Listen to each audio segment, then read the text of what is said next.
it's not that we have a courage to present you in a 30 minutes. You know, there are books like Theme of Equinus in 15 minutes. No, it's not our task. It's the advertising actions. It's the attempt to force you to read this book. So when you have time, you take the originals of Locke and Hobbes and read yourself. Interpretation is interpretation, and it is not impossible to represent all the beauty and richness of the original text. So we consider our mission completed if we managed to interest you in Locke and Hobbes. The name of the presentation, Thomas Hobbes and Taming of the Leviathan. We think that we got an impression that Hobbes is not read well in our country. He's a thinker of the horror, and that showed that how persons are terrified, especially today in today's state modern world.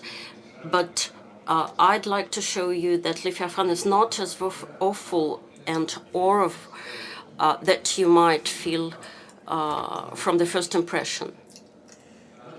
I will start from the following. This is a painting that is kept in the National London Gallery. The name of the painting is King Edward VI and the Pope. The name of the author is unknown, unfortunately. What I see in front of me is more colorful than on the screen, but the painting is of 1755, and the idea of this painting is to praise the English Reformation. We see the young Edward Thinks sitting next to the deathbed of Henry VIII. The father tells son to continue his struggle with Papists. And here you see that the Catholic shrines are broken, and you see the sculpture of the religious content, and beneath we have a Pope, Roman Pope. He's suppressed by all these events and all his subjects that run from the English Reformed state. And the painter is not interested by that. It is interested by the things that are not visible right away. These white squares that scattered all around these paintings. We have at least 5 squares like this, white spaces. And when paintings did this painting, he left all these white spaces without text, without images, but they are organic to these painters. And the question why the author did it, and to find the answer to this question, we have to find the specific of English Reformation. English Protestant took second commandment from the Bible. Do not make an idol either above or beneath, either in water or on the earth. Do not worship this idol. So Protestants fight against the upper forces represented in the religious sculpture or paintings. And they were against representing the deities in sculpture or painting. That is why the churches had empty spaces, because they took all sculpture paintings from the churches, and these white frames on the paintings are very contradictory, because they speak more than we would think. These white squares put under questions the possibility to represent the deity. The Protestant tell us that in principle, you even do not have to try, you won't succeed. Why the white color is good? The white color is good because you can put it over anything above and you won't see anything. And from the other hand, you could draw anything you want on the white color. So the Reformation opened a new possibility or the new threats. And continue this line of thought, I would tell that if one cannot depict God or deity cannot carved from wood or marble, there is a question, why do we think that it can be represented in word? If we are thinking and talking about him, what is the difference? What also have white spots and everybody knows about it. Sometimes it's better to keep silence rather than to talk. The word has this effect of whiteness. Some words are effortless. And the Christianity and Protestant has the notion of negative theology. So you list the property that God is not. God is not this, God is not that. So Hobbes followed these ideas. Hobbes said the human cannot have the image of infinite quantity in his mind. He cannot imagine infinite velocity, infinite forces, infinite powers. That is why the name of the God gives us representation, not to give us representation about him, but to worship him. And to analyze his treatise Leviathan, the very famous book of him, we forgot about that. It is not only a political text, it is read, it is a theological treatise. And Hobbes theologists had a basic idea. The idea is that it is not impossible to literally interpret the Bible. He offered his idea that Bible is a grand metaphor, great metaphor. You don't have to take it literally. He continues this idea and said that any text is a metaphor. And when we understand this text, we have to reserve the place for these white squares. When you're reading something and you think that the author is talking about this or that, you have this reservation of white spots, and why this and with which entities the white spots should be filled. Why is it important? Because some investigators think that Hobbes theology allows one to estimate his political construction in a different way, and Katya told us yesterday about it. This approach gives us key to correctly read Leviathan. When we look at the theological works of Hobbes, we understand the Hobbes' other treatises, other books better. Now, understanding that it is useful to us, I'd like to tell a few words about his biography. I will come back to his biography because we need to understand his way of life, to understand his books. Hobbes. He was born in 1588 and died in 1679. He lived a long life, non-typical for those time. He put under question the definition of a human as a political animal. This representation came from the antique world and was taken by the political thinkers of the epoch of Hobbes. The human, from the point of view of Hobbes, is not a political animal because, in comparison to Aristotle, a human is not social. Otherwise, we have to feel attraction and sympathy to other people. Look around, we don't have this. According to Machiavelli, who lived half a century earlier, Hobbes proposed to interpret the policy in a different way. Politics is a sphere of conflicts and contradictions.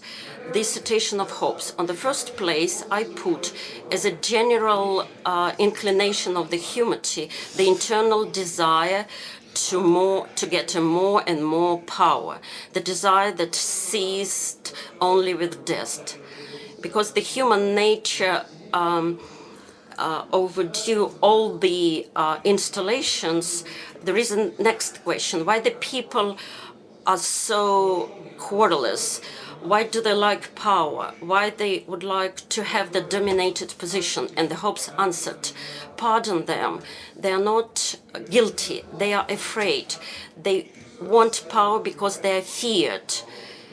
And this feeling of fear, because they fear to lose the society level, they fear to lose the property, the life itself. This sociality, which Kant later called a social sociality, when the people are close to each other and they try to make all these quarrels with each other. Hobbes writes like this: if two people desire the same thing and only one can get it, they become enemy.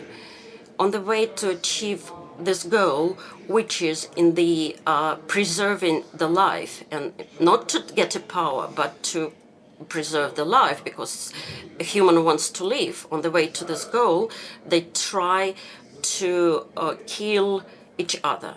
And that from this, the war comes.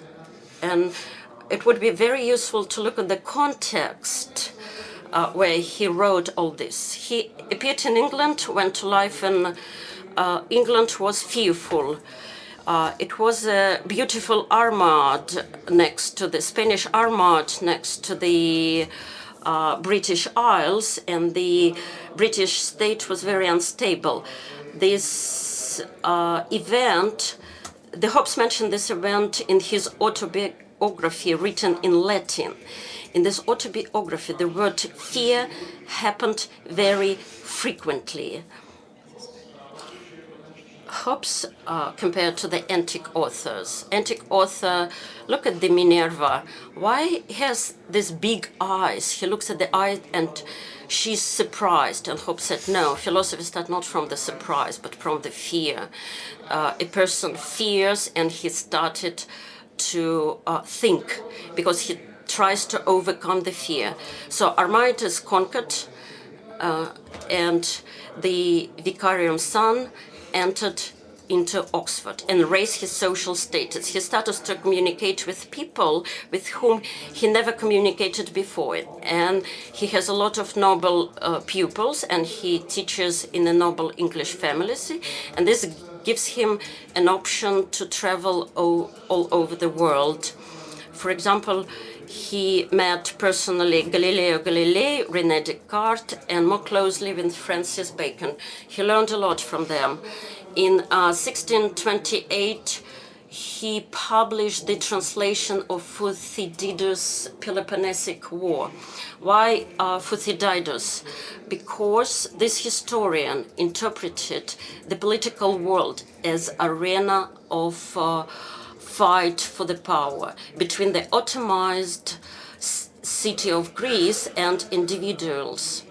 And then what happens then? There is a very dynamical period in the life of Hobbes, because in 1638, England had thrived, and then the revolution. I don't have to remember to everybody that, but I just remember you that Charles I dissolved Parliament, then calls for the new Parliament, and instead of the new Parliament, instead to subdue to the monarch, he refused to dissolve.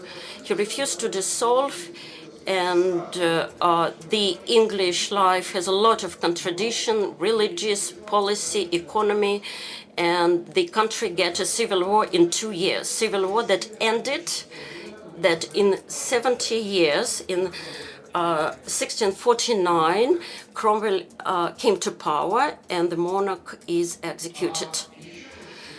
In the 4 years, no, not that what I said told. First, we had a republic, and in the 4 years, Cromwell became a dictatorship governor. What happened with Hobbes? He ran from the revolution to France, and from 1656, he started to work as a teacher of the Charles II, future king. And at that time, he started to write his main book, Leviathan. What is the task he put in front of him when he started Leviathan? He wrote, I will show you first how human is constructed. And from this construction, you will understand how state and policy is made. He will deduce the principle of state government from the human nature. Hobbes said human acts from patient. He is passionate, impulsive, and as we know, it costs something. It is related to expenses, and people try to minimize these expenses by behavior. So people should make restriction on the behavior, so the behavior became more ordered. And then he introduced the notions of the good, the truth, the falsehood. To fix these notions, we require speech. Otherwise, how can we introduce the conventions without a speech? Hobbes writes, without the ability to talk, people would not have neither state, nor society, nor treaty, nor peace. The truth and falsehood are attributes of the speech, not of the world. And when he made these restrictions and when they started to talk, people required the external institution that will support and maintain accepted notions. Otherwise, everybody would have its own understanding of the evil and good, truth and falsehood. And Hobbes said, there is no common rules what is evil or good. It cannot be taken from the natural objects. It's very subjective, and every person think about it themselves. So the state should install this notion or arbiter that would be selected by the people. And this is the requirement for unification. That is why we have the state organization. And this is connection between the speech and the state is very, very interesting. But people, continue Hobbes, requires not the universal judge. They requires a lot more. Striving to self-preservation in the frame of the collectives. They try to improve their chances to survive. And the best way to do it is to become a boss. So the people are fight to dominate all over each other. And another important thing is the wish for fame, desire for fame. They like to be famous, and to get fame, they're ready for everything. And they compete with the competitors to become famous. And that is why we have wars of each other from each other. The equality and freedom doesn't play much role when the life is under threat, and people have to agree to minimize the damage that they make to each other. From this agreement, the moral arises, and as a consequence, the state. Hobbes tells us this, a real unity implemented in one person by agreement, which is conducted by every person to every other person, as if every person would tell, I entitle this person or this group of person, and I will give him my right to rule over me in that way that the group will redirect this right to rule to any other. This is how Leviathan is born. The mortal creator to whom we are, who is responsible for our world. I would like to introduce 2 points. Every state mechanism, as cruel as he could become, it initially sanctioned by these citizens, because citizen, not the former ruler, made a decision to install a state, to make a state. Even awful, tyrannic state has this collective base. And from the other point, Leviathan is great, but he's a mortal god. He's a mortal god. Actually, there is no such notion as a mortal god. You're either god or mortal. And Hobbes tells us, don't overestimate Leviathan. The world doesn't have political regime that can be eternal. So we have a treaty, we agree that we will be governed, and thinking that a person is evil by its nature, then we have to rule it out. And Hobbes kept saying that the sovereign will be effective if his power is absolute. He should be entrusted with all we can. And two words play into this. First of all, he has power just because people agreed to relinquish their rights in his favor. Secondly, as people relinquish their natural condition, they can't fully abandon, because you can't possibly deny human nature. But human nature is based upon egoism, so people tend to lean towards anarchy, civil war in natural state. So it's important to conclude a contract, an agreement, which would ensure we establish absolute power. This idea is so dominant. It hurts so much that this is why Hobbes calls it natural law. This natural law, this inevitable law, is opposed by natural law. Legal, I mean, in legal sense of the word, these rights and legalities that we have had originally, so relinquish them. The society should relinquish them in favor of a strong state, otherwise it won't work at all. The only exception is the right to life. This is where the state attempts to take away your life. This is where you have to resist, and you must resist all the attempts of the state to take it away from you. What is the key point here? The key point is that any sovereign, from Hobbes' perspective, is a representation of something or somebody. In the Leviathan, he called a mortal god. That's why his rule is set up by a real immortal God, and this is why the sovereign rules in this earth as a representative of the true God. But at the same time, he represents his subjects, and this is a different kind of representation here. This is quite an unusual representation. Why is that so?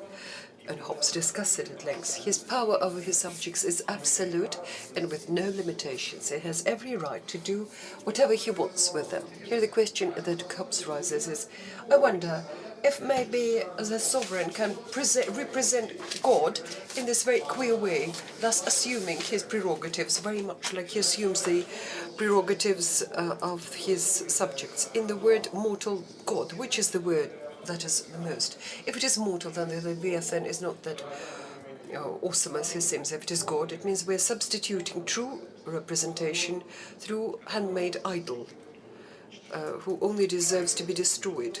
In fight to these idols, this is where Hobbes has been giving great importance to them. Yes, mortal God rules based upon contract, and seemingly there is nothing we can say against it, because the subject on their own will relinquish their rights. It all seems fair and honest, but it's an unusual contract. It's not, end-of-the-mill contract. Why is that so? Because the commitments are taken over by one party only. Only one party. Is a quote from Hobbes. Since the law represents all those who took part in an agreement, and the right is given to the one who the rights are conferred on the one, because all the participants give it away, so there can be no such thing that the sovereign will breach the agreement. Therefore, none of his subjects may be exempted from being his subject under the pretext that the sovereign has not fulfilled his commitments. In other words, translating into Russian, the agreement on creating the state is established not because Yuri Petrovich and I agreed between the state, not because Yuri Petrovich and I, we come to an agreement. We never agreed to it with the sovereign. It means that he's free from any duties. We impose duties upon ourselves. The sovereign is exempt from that. They don't really at all have nothing to do with this. No, people conclude a treaty, a contract with other subjects, but not with the sovereign. He's not bound by any commitments. This is the only figure that remains in society in his natural condition, natural state. That's why when we think about freedom, who is free in the state over which the Leviathan is dominating? It's only the figure of the sovereign. Nobody else is free. He alone remains in the natural state. He alone has freedom, and his subjects don't have it. Hobbes is quite clear about this. This freedom, which is so often and so respectfully treated in historical and philosophical treatises of ancient Greece and ancient Rome, there is not private freedom. No, this is freedom of the state, which is identical that any person would have enjoyed if we had not had civil laws or the state. Does the sovereign have duties? Of course he does. Of course he does have duties, but these are duties before God, not before his subjects. And for others, it's just silence of the law.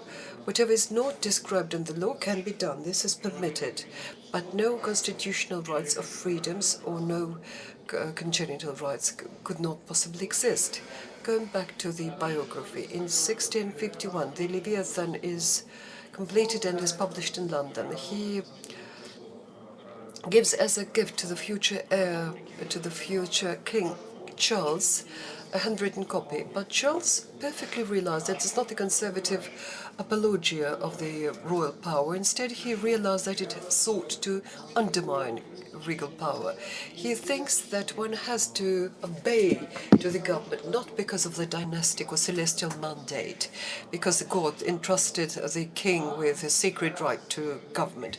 No, he thinks this is due to the equality of people and through the public contract. Hobbes, who was all in for absolutism, writes an apologia absolutism that really sets the frame for further republican revolutions. What followed was quite lawful. They banished him from court. Not longer he begins to receive threats from legitimists, those who were all in for absolute regal power, and he had to return to revolutionary England. He doesn't really return there, he flees. And Cromwell welcomes his return, but Hobbes didn't enjoy much influence. In 1666, Lord Protector dies, monarchy is restored in the country, and Hobbes is unlucky. His former student, Charles II, assumes power. Now, in 1666, he is blamed in atheism, accused of atheism. They forbid reprinting his books, and then a story happens to him that any other author could have. The Pope includes his book into the index of forbidden books. This really makes it incredibly popular. Everybody now starts reading Hobbes and reading him The same happened to Machiavelli's Il Principe somewhat sooner. But he stays alive for long, because persecutions are sort of vegetarian, if you will. Nothing bad happens to him. He dies in 1679 after he has written this apologia of fighting the fear. This is the cover of the first edition, and this picture shows that the state is a huge giant made up of tiny people. It adds a head from somewhere beyond them to set one thing out of the plenty. This head, in remarkable way, is personified and impersonal at the same time, because the state is a state machine, whereas the prince is just one of the elements. There's less life to this figure than we might think, and with the society it's quite the opposite. It's much more viable, it's much more independent than people tend to think. Some Hobbes, as follows from his treatises, is quite realistic about evaluating his theory. He first of all realized that the Leviathan is a temporary thing that is subject to all kinds of risks, he writes. Since this Leviathan is mortal and is subject to decay, like all other mortals, and since in the sky, which is not on our earth, there exists one whom he should fear and whose laws he should obey, I will speak about his disease, what kills him, and about these natural laws that he has to obey. Leviathan can be sick. A state, much as it might be authoritarian, it is still prone to be sick. And Hobbes writes at length about these diseases and ailments of Leviathan, and he spares no what makes him suffer of? First of all, he will suffer if he doesn't have supreme power. It should be absolute. Otherwise, what's the point? Secondly, it's very harmful when the state, when seditious teachings are spread in the country, when any person could be the judge where he did a good thing or bad. It means when people begin to employ their own mind, this is a horrible thing, horrible ailment for the Leviathan. Thirdly, this opinion, and according to which those who have the supreme government, supreme power, should be subject to civil law. When people begin to think this way in the country, it means yet another ailment for the Leviathan. Because if you are guided by this, it turns out that the sovereign has to object himself, be subject to himself, which is absurd.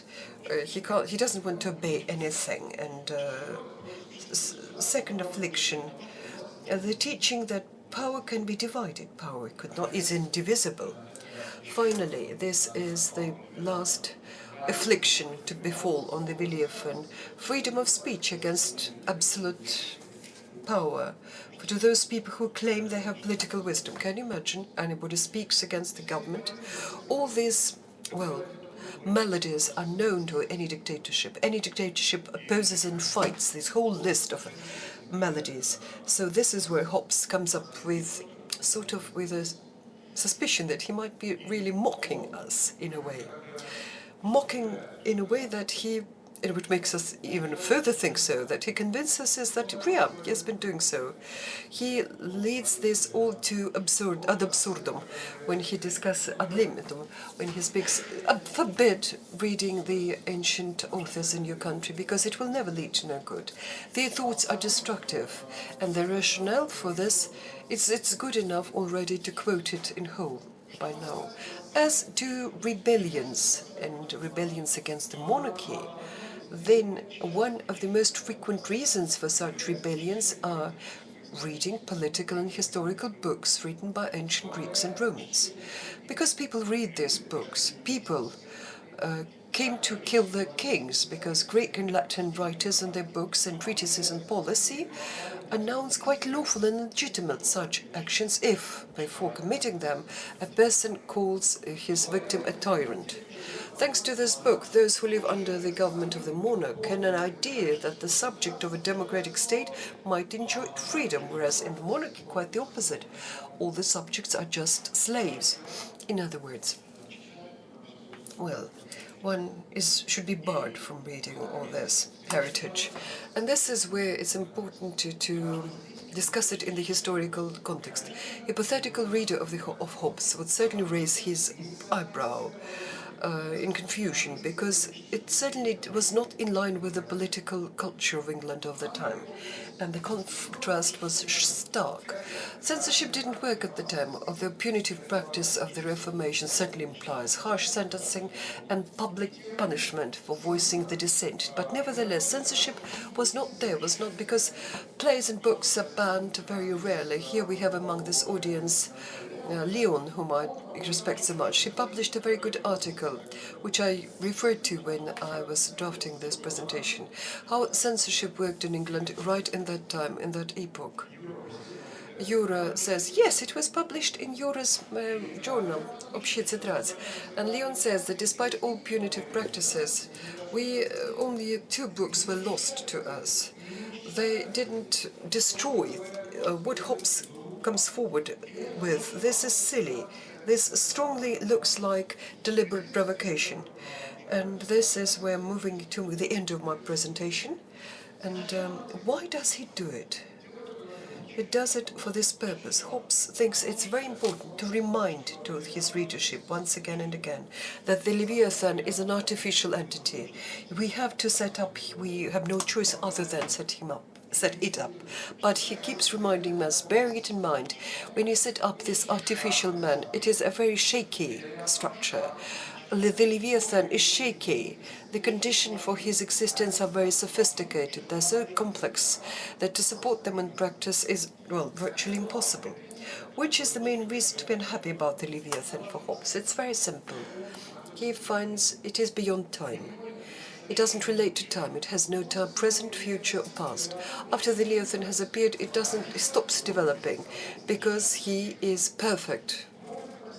Could Hobbes, who was a Protestant, forget that this is man-made entity and therefore is always imperfect? Hardly so.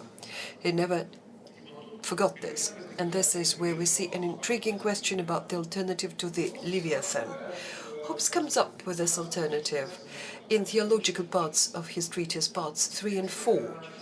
These parts, as I already said, were dedicated to matters of religion and very often are being ignored by politically concerned readership. They only focus on chapters 1 first and last and disregard the rest. The thing is that the Leviathan is considered not in statics like stable something, but he looks at it in dynamics. As a certain stage in political and social development. At a certain stage, yes, the Leviathan is required. Hobbes reads the triad, 3 forms of the organization of political system. The first of them was the Old Testament kingdom of Israel. The second, at this time, was the kingdom of the Leviathan. And third would be the kingdom of Christ.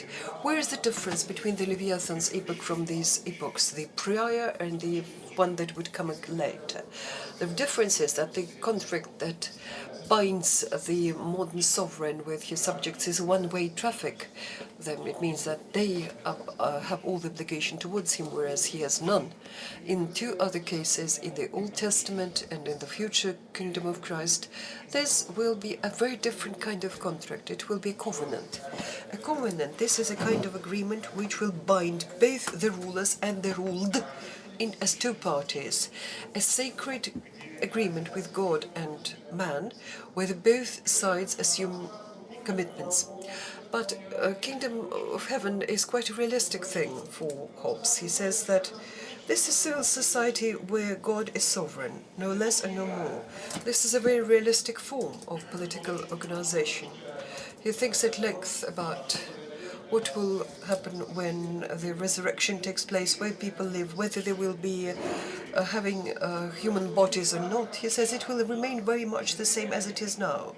Well, here on this earth, I admit this, although this is highly intriguing, his deliberations.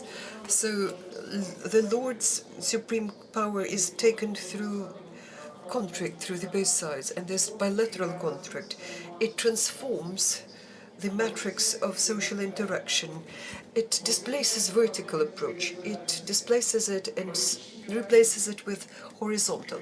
All kinds of political pyramids, whose backbone is vertical, with the figure of sovereign, they are good enough if the society wants to limit its aspirations by supporting certain status quo. This is where they welcome this, the sovereign is very much welcome, but if the society think that this is not enough, we need to develop further, we need to change the system, as we put it, start perestroika, relinquish and renounce old management governance structure. It means aspiration into the future is friends with horizontal policy, and the Leviathan is an internal today, so it will be abandoned for the future. It was needed, of course, at a certain stage, but now we say thank you and we move forward and we say goodbye.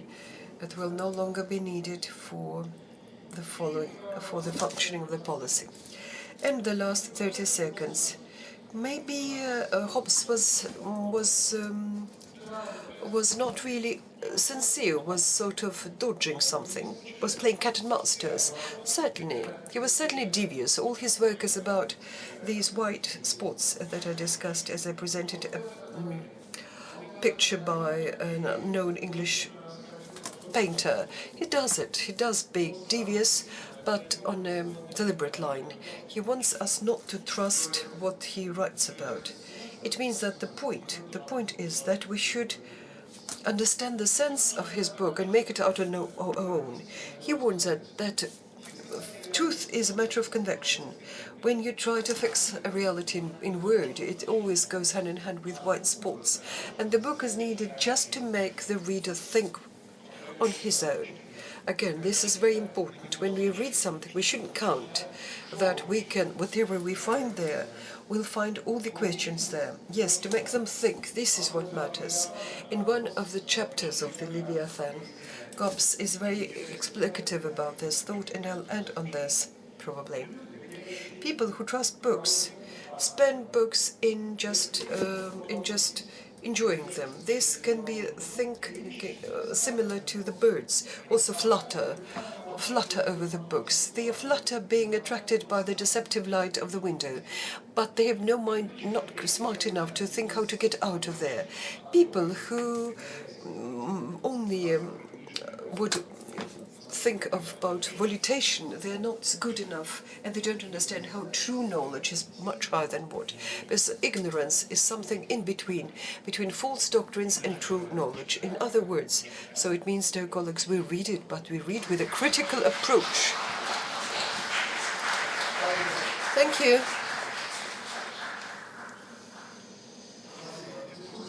The discussion will follow after we have listened to a second presentation by Vasily, and it is now my pleasure to give him the floor.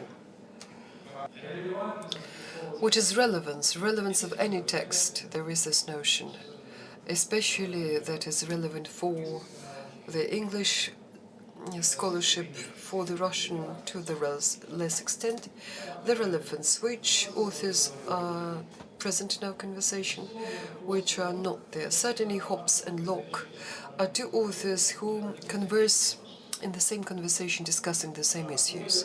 Moreover, the answers to the questions are not really that far from, as we might think, from each other. The answers are not built upon their own thoughts. The very important point that man cannot be judge of oneself. When you think of it epistemologically, it means that our judgments cannot be built upon our own thoughts that we only have in our mind, and that alone. So apart from the urge to read extensively all those books and read them as original, regrettably one of the problems of Soviet education, which has never gone away in the last 30 years, is that it is thought that it is enough to read a textbook or listen to a lecture, and that's it. We've covered the topic of Hobbes and Locke. No, that's far from it. Secondly, which is very important, is that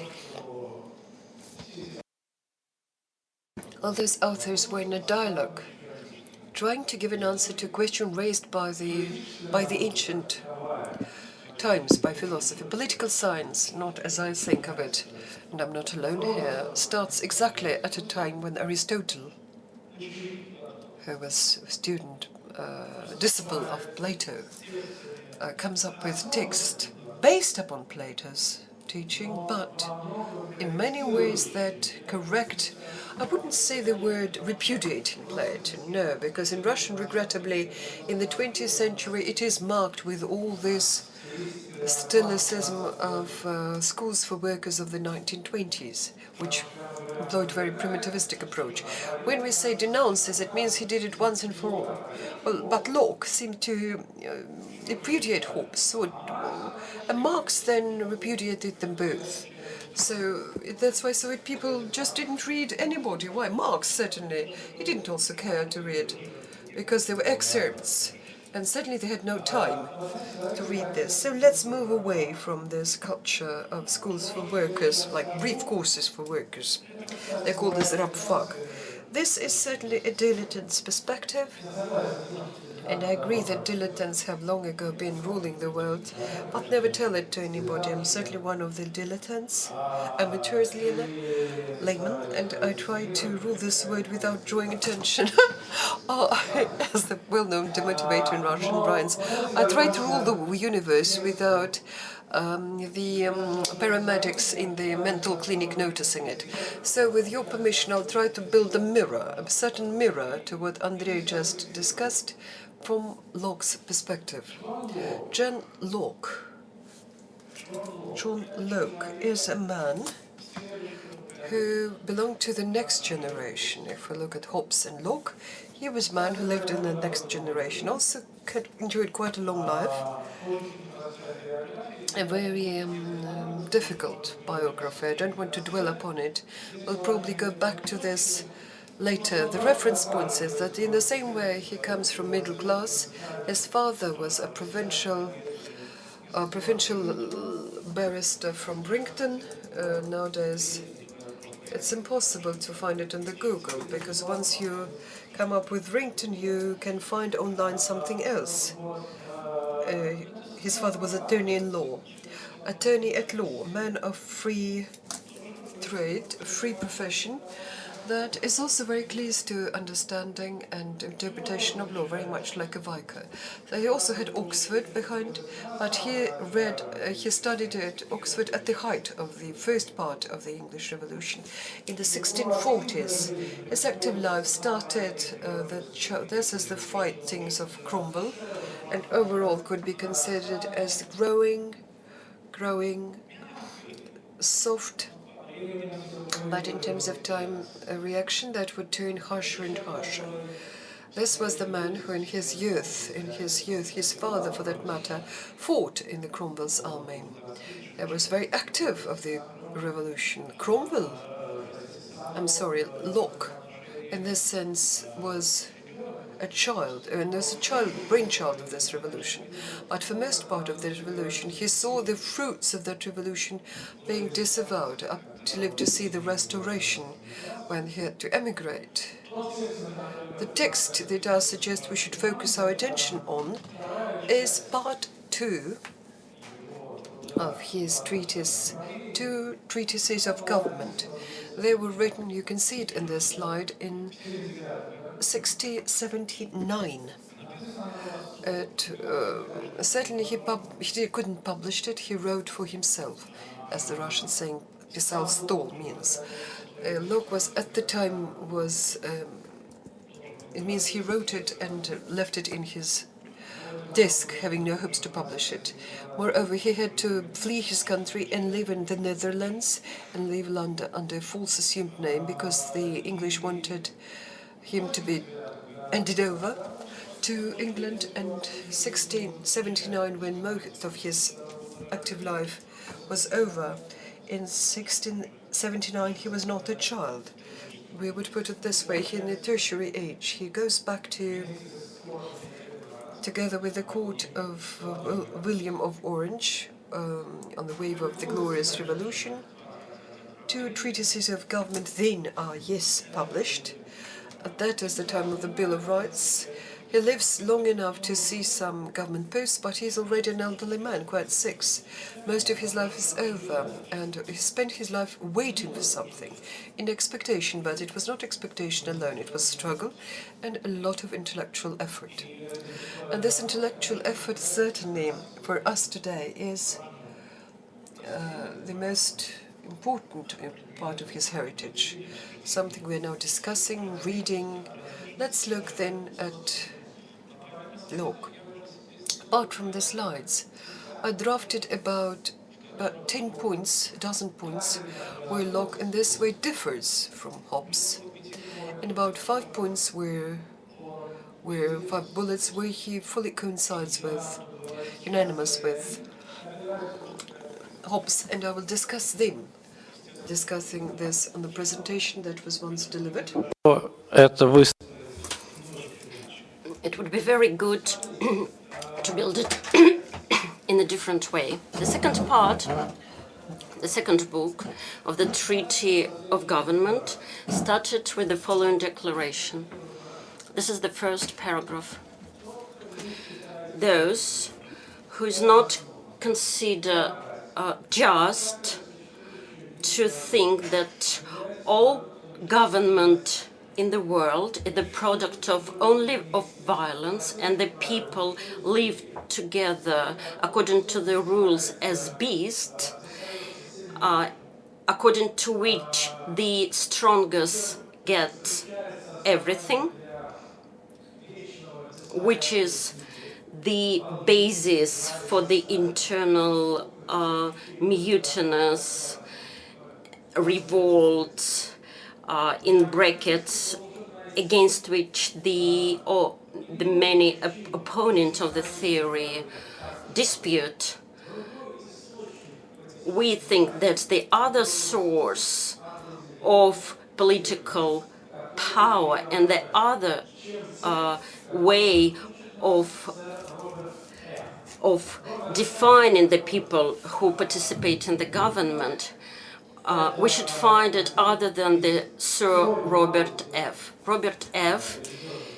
is a very unfamous religious thinker of English that presented in England from the conservative point of view. He developed Hobbes' position in a more strict and reduced manner. But apart from Filmer, Locke disputes with Hobbes. Locke has a dispute with Hobbes according to all these points that Hobbes introduced, starting from the natural condition and human nature, and starting with the establishment of the civil order and description of the ways to maintain it. This is a problematics for them. From one point, I will follow this presentation, and from the other hand, I will emphasize the difference in positions. And I ask to tell me when I have to stop, because I can lose my sense of time. Look at the first group of differences. I would designate them as first, sixth, maybe the following triad, and at the same time the sixth group. Patience versus reason, fear versus trust, war versus collaboration. Without denying patience inherent to human, that would be very strange to do it. Though we're not talking about denial, but about corrections.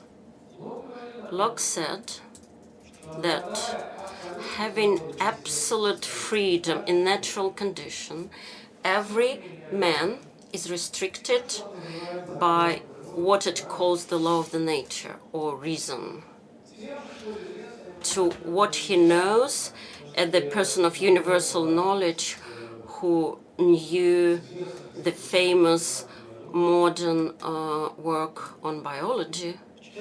In particular, it means that none of the living creature is not capable to self-destruction. This is one of the theses that Locke promotes, that Locke has as a key point when he's looking for the reasonable restriction, naturally reasonable restriction of the selfishness or uncontrolled will of a people. So human cannot destruct or kill themselves. Kant, for example, thought differently, quite opposite, but this thesis is connected to the search of the better beginning in the human nature, which is not the thrive to competition, but an urge to collaboration. This is the immanent connection of the nature and equality, nature of the equality. Locke and Hobbes both talk about it. Equality, the notion known on from antiquity.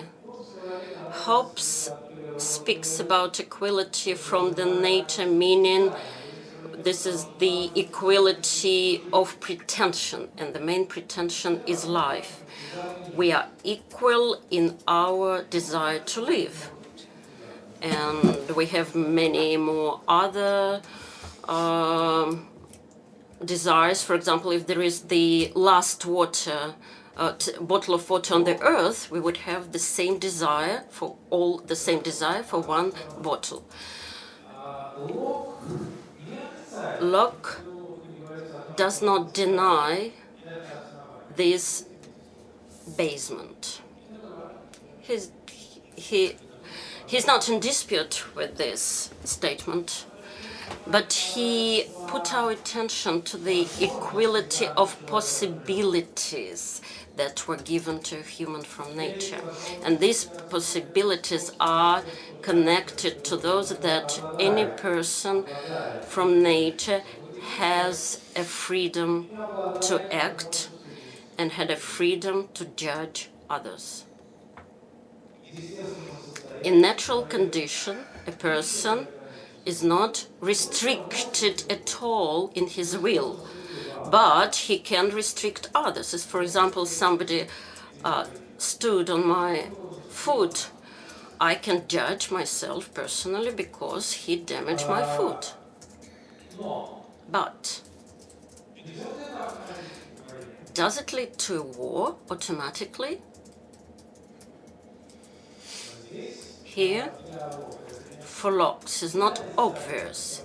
He does not deny a war in this not restricted will. He's talking about the other natural desire to love, desire to attraction to each other, or desire to be all together with others. So otherwise people won't fall in love, won't be open, hospitable, and it's all our natural conditions. It's not. It's not like this that you are enemies or quarrelers with each other. Of course, there is a fear, but apart from a fear, there is a reason. And besides competition, there is love. And another example, which I always tell to my student, you know, in Russia, you are not allowed to smoke in the Russian universities, and you can smoke 60 or 20 meters apart from the fence of the university. And if we make this speculative metaphor, Leviathan put boundaries behind which his power is weaker. Maybe it's just a park or empty space where people are gathered for smoking. And I'm asking to my student, what are you doing there? And they asking, what? Love? Friendship? We just ask for cigarettes from each other. Of course, we potentially could have a conflict, but initially we came here to smoke and to communicate, to help to each other.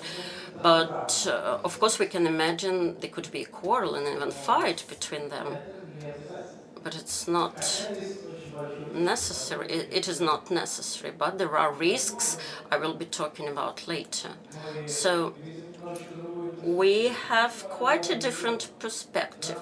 It's not put from the head to foot, but Locke at this do not really touch none of the Hobbes' bases, but he appealed rather to Aristotle than for Thucydides. He tries to be in that understanding, and this row of questions, he's in the same row of questions, but he gives slightly different answers. The next issues, he said, nevertheless, the war is possible. And risk of that war in the natural condition is that bad because we don't know how to stop it. For Locke is agreed with this Hobbes' thesis about that nobody can be a ruler of themselves, the same as the nobody can be a judge for himself. A human can be a judge for himself. But if you stood on my foot and you could think that it was not, you did not mean anything, it just happened accidentally because it was we were very close to each other, and we can have a dispute, and the dispute could be internal. We can continue to stay on the feet of others, and nobody can resolve our dispute. And the Locke said that the war can go that far that only heaven can be judged. Only appeal to the heaven in this infinite war would resolve this dispute and be a slight hope for the salvation. And indeed, a treaty. A treaty between myself, no doubt, but about what? A treaty about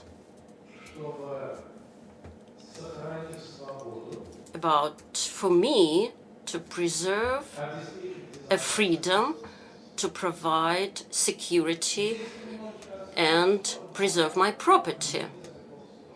So I'm a little bit apart from the antithesis Hobbes-Locke. I would say there is one very important Locke's position for us: how we connect freedom and security.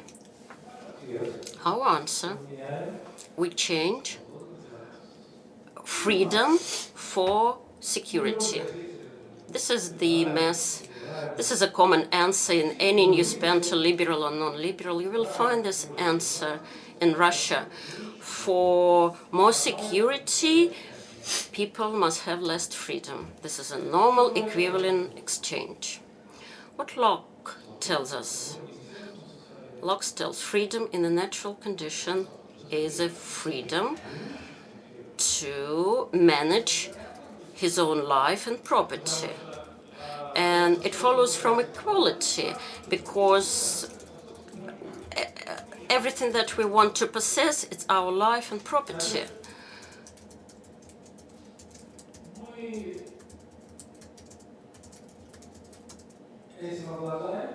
We possess these notions in point of view of our nature. And then somebody comes and says, let me guard you, but you will give me freedom. What does it mean? It means that you will give up freedom to manage my life and my property in this extreme point. It means exactly that. And so what? What kind of security do you have after that? If you cannot manage your life and your property, okay.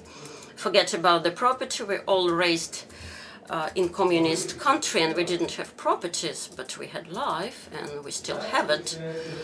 And then, for example, we know that we have to go and fight for the important geopolitical interest and give our life for that. This is our duty. Or the worst example, we are now considered as enemy or just bad elements of the system, and our life can be sacrificed for this freedom. Where is the freedom then? For the security, where is the freedom then? We'll give out the right for our freedom. We deprive ourselves of the security. And from the point of view of Locke, this is the basis of security. That is why in the European Union, when we talk about security, the first point concerns not of the fences or boundaries or police or security. It means the maintenance of freedom. This is the basis of security. This is the Locke's tradition. That is wise to exchange our freedom for security. This is a deceit.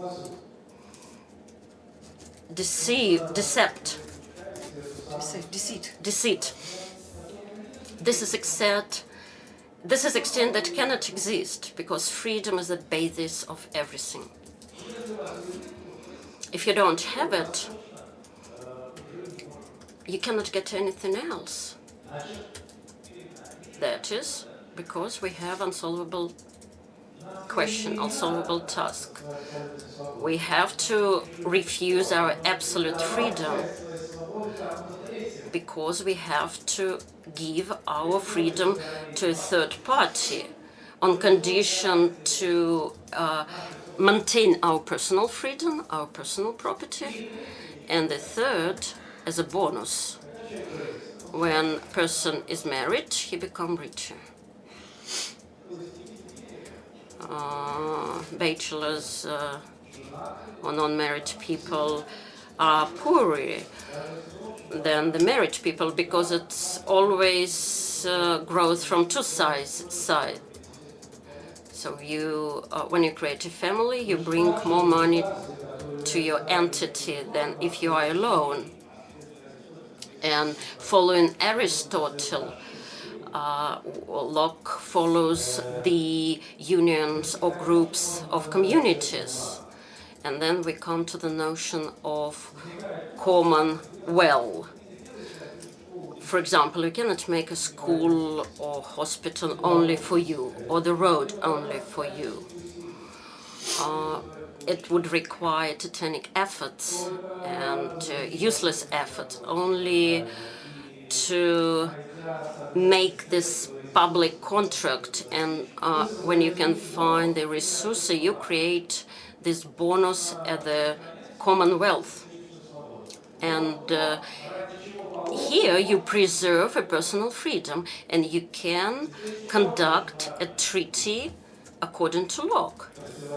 And here we have another important contradiction between Locke and Hobbes. Leviathan versus commonwealth. According to Locke, state is a commonwealth. It's a friendship, it's a unity. It's a unity of equal entity for the sake of maintaining of what I was talking about and multiplying of those that can be obtained as a result of this definition. Then the questions, what shall we do about monarchy?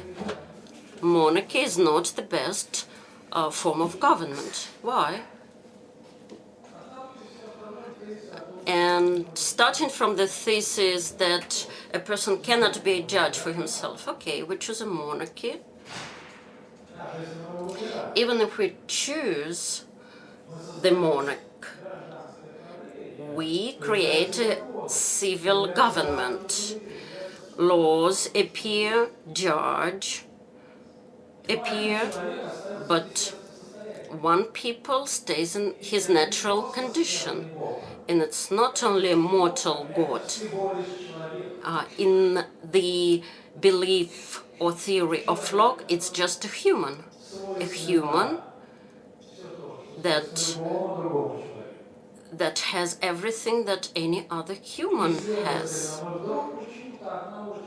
And for some reason, we leave this person in his natural condition. The ruler, the sovereign, stays in his natural condition. So what happens?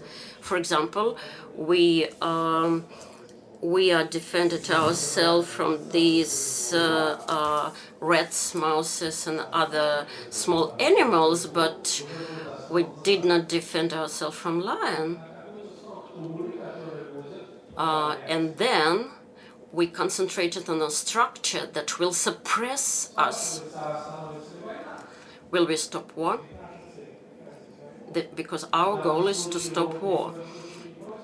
And Locke is not against Hobbes in stopping wars or to exclude its appearance in the war. From this point of view, let me, when I told about Commonwealth, it's there is another way to measure it. The fundamental point where the Commonwealth begins, and I know Elena Anatolievna talked about it, this is the condition of peace. Without it, the normal human life is impossible. And Hobbes tells us that in war condition, the life of a person short, stupid, and it is impossible to create neither industry, sciences, art, nothing else. The world, the peace, is a basic, main good, which is achieved as a result of a treaty or something else. But if we have somebody in his natural condition that cannot be judged by himself, and he is just a human, but he has responsibility of a mortal God, and if this person, which is not the condition, that cannot be mortal God, and he is prone to error, to usurpations, to his own will, to overcome his duties, he can publish wrong laws, the laws that contradict society's needs. This person is in war, inevitable war with the society. So the fact of state establishment, according to Locke's point of view, it's not the automatic end of wars of each other from each other, but there is a risk of transition of this war to another level, the war between a ruler and its own people. And we live now in Russia, in this country, when it is now, it's a country where it has a very interesting experience in this sense. When we have count the end of the 15th century, when the Russian state government started, then 100 years later, we observe that our state went to the civil war during the time of Ivan the Terrible. There was a civil war between people and the rulers, and Russia experienced the situation of terror many times when the government fought against its own society. And the question is still actual, though the character became quite mild and more, I would say, vegetarian. And Locke is looking for the answers to this question. He's not against treaty or agreement, but he said, you know, the task is not solved by creating an agreement. And then we need something else. And this something else is to divide powers from executable power to executable power, power that represent communities. And the power that represents communities is superior over the other. And we do not need any other third party, because the priority is for people, more or less. Is this the third party appears, there will be usurpation. And usurpation is characterized not only for the monarchs. We know from Aristotle times that monarchy is a good form of government, except when the monarch became a tyranny. And this is a moment that happened in the head of the monarch. Today he is a good, enlightened, just person, and tomorrow, because he's human, he can abruptly change. It's not static. Maybe he can lose his mind or just lose control and change his mind, and he became a tyrant. This deviation is very easy and very dangerous at the level of human, and nobody can control it, nobody can stop it. So there are some mechanism to control it, to stop it. And as a separate moment, I would put your attention, and I don't have much time to talk about it. Locke emphasizes it in his part of his book. He talks about the breakage of political system, dissolvation of political system.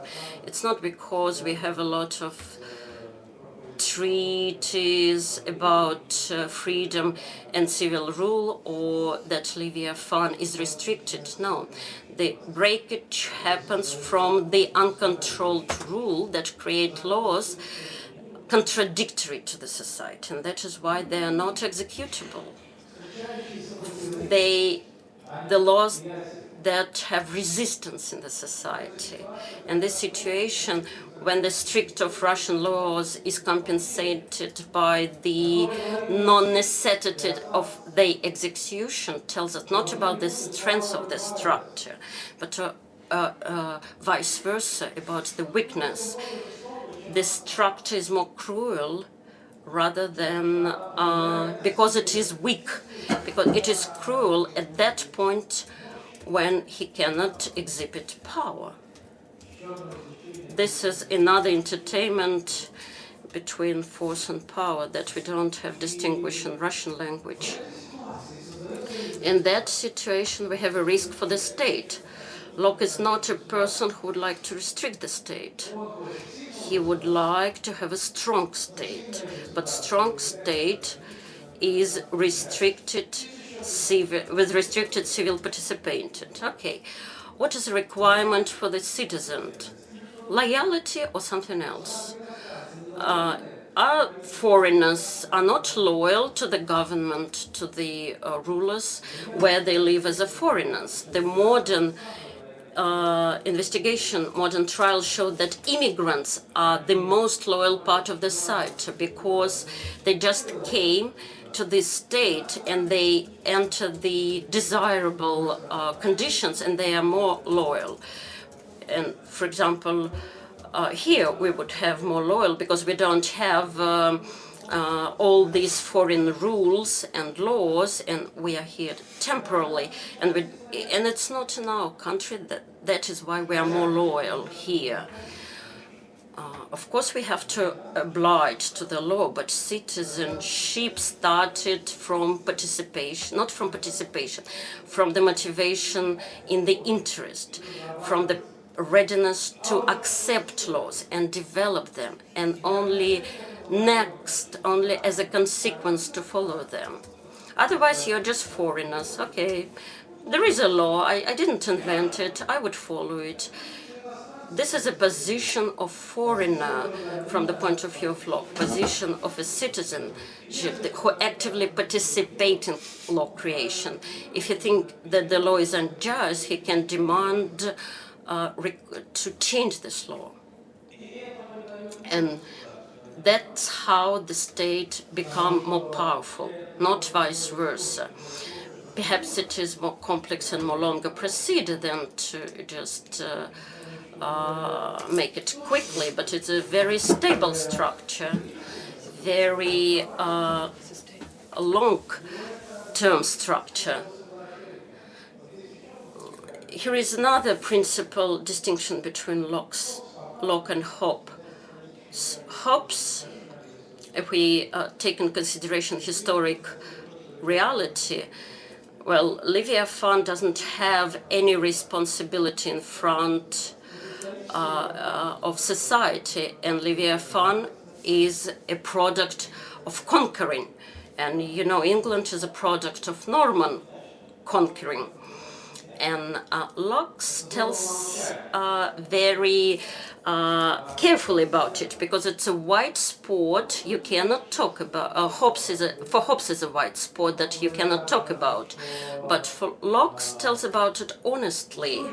And he said the more stable are the states that emerge not as a result of conquering, as a result of agreement, and breakage, dissolvation of the state is happened when the subjected to the judge are given to the wrong people.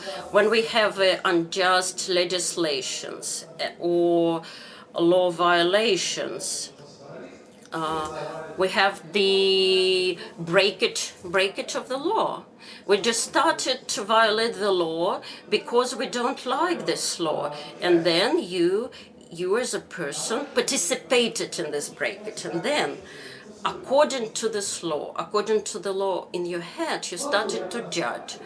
For example, you call back your agreement with your state, and you do not participate in this agreement, and the state follows you and state, oh, what a bad citizens do I have, and they have to be enlightenment. We need to open more university, and we have to start to tell us what is the state. I'm not against university, and we have a lot of university in Russia from the time of Catherine the Great, and people are not ready to follow the laws. Maybe we look from the different perspective. Maybe this law are not corresponding to what we would like to have, and nobody asks us, when did we accept these laws?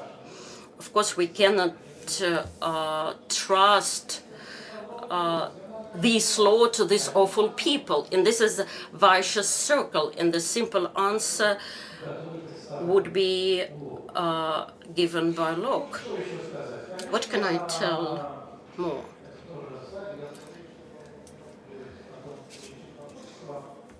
These are slides, and I think you can receive my slides via email.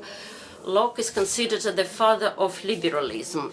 I would not oppose Locke and Hobbes as anti-liberal, at least in the theory of international relations, and broad in political theory there is two big paradigms. One of the paradigms is idealism or liberalism or / liberalism. You can find the same notions in different books, and this is a build of searching for the collaboration paths and establishing horizontal connections despite the vertical power. And realism follows Foucault and Hobbes. Liberalism follows Locke till our time, and after Aristotle.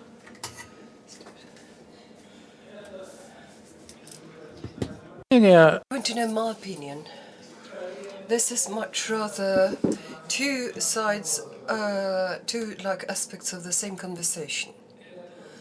They are two versions of an answer to the question, how do we build a state in new times, and how can we achieve freedom and ensure freedom and security and equality in such a state? It is the dispute between realists and liberals is going on. Many reasons that both sides proposed are being accepted by the other side, and liberals usually never deny what the arguments of the realists. And the both sides, for that matter, unlike other currents in a very popular in Russia 100 years ago, they, for example, do not call on us to try to change human nature. This is basic.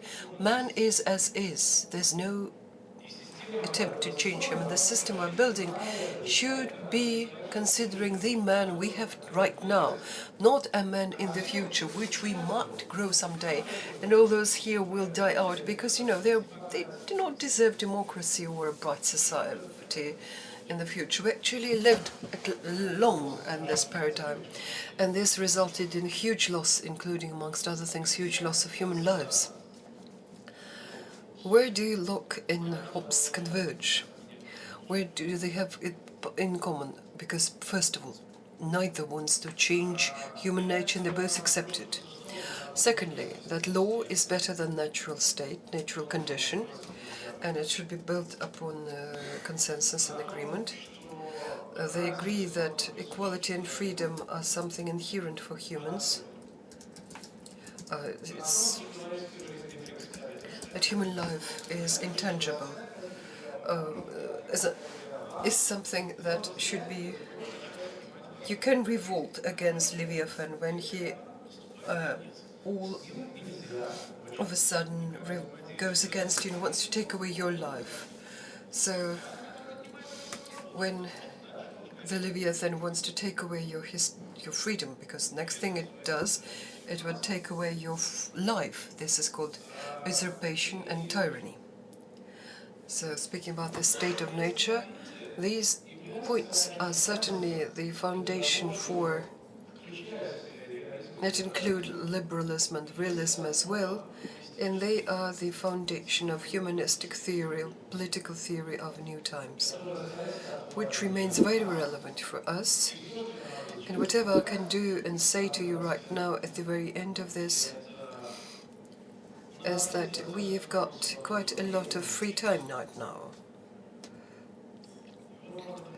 And we could spend it on going on Facebook and debates, and I've spent a lot of time there.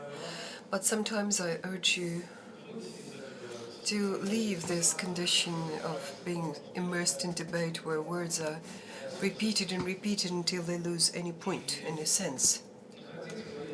And seek time when... And instead, I urge you to read the texts that lay the foundation, I would dare say so, our civilization, the common civilization we share, and if we want to belong to it.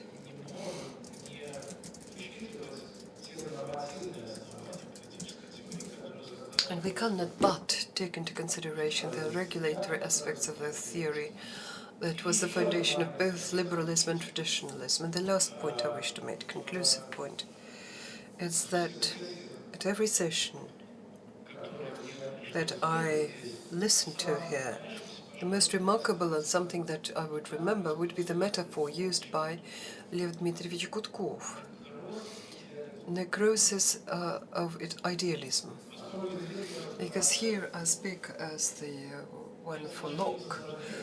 In apology of Locke, I find it certainly my situation is much more difficult because Locke is an idealist in this concept, in this choice, and Hobbes is very much down-to-earth realist. But even further it is important, given this necrosis of idealism, not to lose ties with the foundations of the dream of a better future, which is typical of Locke and all those who, despite all that, continue to dream of this better future and sometimes continue to build it. Thank you.